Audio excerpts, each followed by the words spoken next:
अमरनाथ की गुफा में ऐसा माना जाता है कि शिवजी जब उधर जा रहे थे तो उन्होंने एक एक करके अपने सारे कणों को अलग कर दिया था। उन्होंने अपने गले से सर्प को निकाल के पास की झील में रख दिया था। आज भी लोग उधर जाते हैं तो कहते हैं कि हमें उधर से शैडो आई है शेषनाग की या फिर वासुकी नाग। दूसरे तो उन्होंने नंदी को एक जगह पे रखा, वहां पर एक दूसरा मंदिर बन गया। ऐसे ऐसे करके वो फाइनली सिर्फ माता पार्वती के साथ थे। लेकिन माना जाता है उस समय उस गुफा में 2 पिजन्स भी थे व्हाइट कलर के। सो 1930 में जो पिजन्स दिखे कबूतर वो यही थे, 2013 में जो दिखे वो यही थे। और पॉइंट सिर्फ इतना नहीं है, पॉइंट ये सोचिए अमरनाथ -25 डिग्री, कोई ऑक्सीजन का कोई स्रोत नहीं, कोई जानवर नहीं उधर, पिजन जी कैसे रहे अंदर। जगन्नाथ मंदिर अगर आप जाते हो वहां पर जो प्रसाद बनता है 7 मटके रखे जाते हैं। अब आग अगर नीचे जलाया गया, चावल सबसे पहले कौन सा पकेगा आप बताओ? नीचे वाला, करेक्ट। हमेशा ये अजूबा है, 7वां पहला पकता है फिर नीचे, और ये सिर्फ जगन्नाथ मंदिर में होता है। आज भी वहां पर अगर आप जाते हो, झंडा जब हवा चलती है तो वो एक तरफ लहराना चाहिए लेकिन वो लहराता दूसरी तरफ है। साइंटिस्ट तक नहीं समझ पाया ऐसा क्यों। आज भी रोज शाम को वहां पर एक व्यक्ति जाते हैं, वो एक समाज के हैं जो इतने सालों से कर रहे हैं,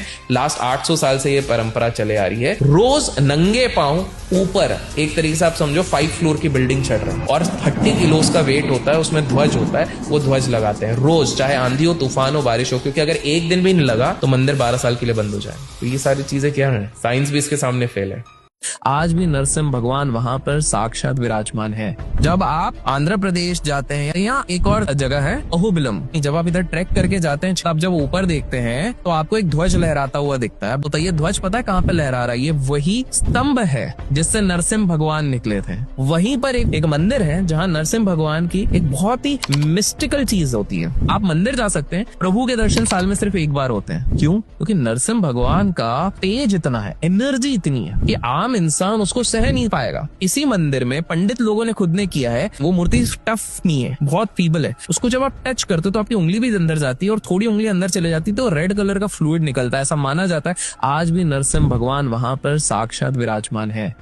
केदारनाथ की अगर मैं बात करूं, 2013 बहुत भयंकर तरीके से बाढ़ आता है, बहुत सारे पेड़ उजड़ जाते हैं। माना जाता है 5000 से ज्यादा लोगों ने अपने प्रियजनों को खोया उस समय पे पता है क्या हुआ? हर जगह त्राही त्राही मची हुई है। लोग ये सोच रहे हैं अब केदारनाथ मंदिर बचेगा नहीं बचेगा। 5 किलोमीटर दूर से 1000 टन का एक पत्थर आता है, उसको आज भीमशिला कहते हैं, और वो आके एग्जैक्ट ऐसी लोकेशन पे फिट हो जाता है जिसके चक्कर में उस मंदिर में एक बूंद पानी नहीं पहुंच पाती है। पूरा का पूरा प्रोटेक्टेड रहा, सब कुछ आसपास का इधर उधर हो गया, वो मंदिर कुछ नहीं हुआ। ये कैसे हो सकता है? आज भी अब अगर आप केदारनाथ के दर्शन करोगे तो उसको पीछे पत्थर उसको रखा गया, भीमशिला इसलिए नाम दिया गया क्योंकि माना जाता है क्योंकि केदारनाथ की स्थापना कहीं ना कहीं पांडवों ने की रही थी, तो एक भीम की शक्ति थी जिसने कहीं ना कहीं इतने बड़े रॉक को उठा के वहां पे प्लेस कर दिया। गिरनार पर्वत में 10,000 स्टेप्स हैं।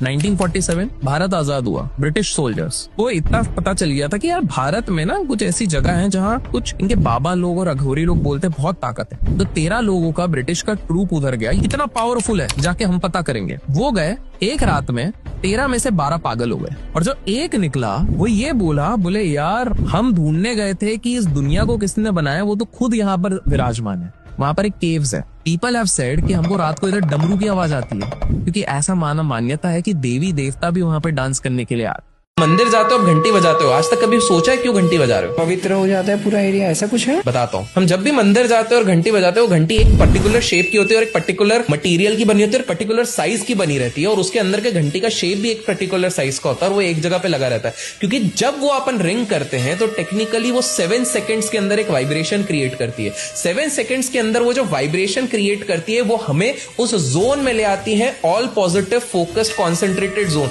जहां हमारे और ईश्वर के बीच में और कुछ नहीं रहता। इसलिए आप जब मंदिर जाते हो और घंटी बजा के तो आपको एक अलग वाइब्रेशन फील हो। कुछ लोग बोलते हैं राम सेतु ब्रिज नहीं बना है। नासा ने खुद ने जब सैटेलाइट के इमेज डाले और उसने बताया कि भैया एक ह्यूमन मेड ब्रिज है जो पानी के नीचे ढक गया है इंडिया से श्रीलंका के बीच में, और उसकी डेट सीधे निकल रही है रामायण की। ये क्या था? राम सेतु ब्रिज ही था। रामेश्वरम में जाएंगे आज भी आपको ऐसा पत्थर मिलेगा जो पानी के ऊपर तैर रहा है। अब साइंटिस्ट लोग बोलेंगे अरे वोल्केनिक इरप्शन के बाद जो एक हैलो स्टोन बन जाएगा तो वैक्यूम के साथ साथ वो फ्लोट करने लग जाएगा पानी में। ऐसा रामेश्वरम के पास कौन सा वोल्केनो है? अब बताइए, नहीं है।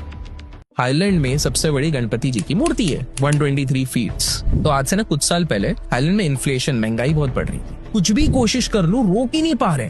उनकी कमेटी एक थी, उनमें से एक व्यक्ति ने कहा कि काम करते हैं, गणेश जी का फोटो नोट पे छापना शुरू करते हैं। अब जान के हैरान हो जाओगे, आज वो एंटीक में ऑक्शन होते हैं वो नोट, और उनकी अर्थव्यवस्था सही हो गई। इंडोनेशिया तो वहां पर एक वोल्केनो है जहां पर लास्ट 750 से 800 साल पूर्व से एक गणेश जी की मूर्ति रखी गई है वोल्केनो के पास में। वो इसलिए रखी गई है क्योंकि वहां के लोकल्स का मानना है कि यही हमें बचाते हैं, वो एक्टिव वोल्केनो आज तक नहीं फटा है, बिकॉज गणपति जी वहां पर विराज है।